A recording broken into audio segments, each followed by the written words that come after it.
How do you decide what products to offer personalization? Do you just design with that in mind, or are there specific things that you're looking for when you make the decision to say, hey, this is going to be a personalized product versus this is just going to be a print and go type of a thing?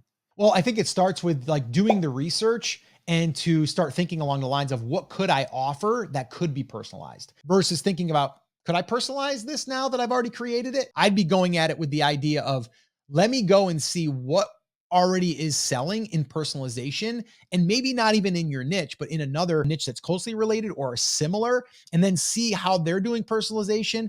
And then you're like, oh, people are personalizing a pillow with a zip code, which by the way, I found that like people are buying a pillow and their zip code could be from where they're from. And then what they do is they get the pillow with their zip code to remind them of where they're from. So I never would have thought of that if I didn't do that research. So then I start thinking, is there something that I could do personalization with a zip code in my niche? Would that make sense? And then I would start going that direction versus the other. So starting to just think and keep in mind, like, how can I create products that can be personalized? Like I said, Stephen Chin, the guy that I interviewed, that's $1 million seller, he basically only looks at personalization. That's all he does. Like his whole business is built off of personalization. That's all. Doesn't do anything else. But so the mindset is, let's do some research on personalization and finding products that can be personalized and then go there. So that's how I would approach that. I think the other thing that this can do for you, Scott, by thinking about that during the design process, it can make your life a lot easier. So let's say we have a fishing store,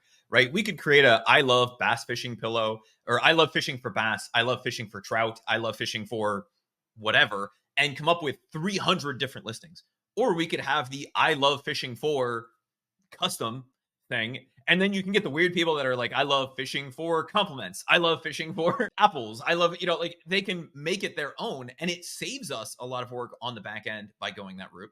It allows us to pick up more sales, and it allows us to charge more, because even if we're using a tool like Hello Custom, it has a much higher perceived value than I'll just call it a non-customer generic product. Because it has that higher perceived value, we can charge more. And so even if we're using something like Hello Custom, which makes it easier on our end, the end customer doesn't know that, and so they're still willing to pay more to put a funny joke on the pillow, or say I love fishing for compliments, to buy that for their significant other, just to screw with them, rather than saying I love fishing for trout, I love fishing for bass, whatever that is.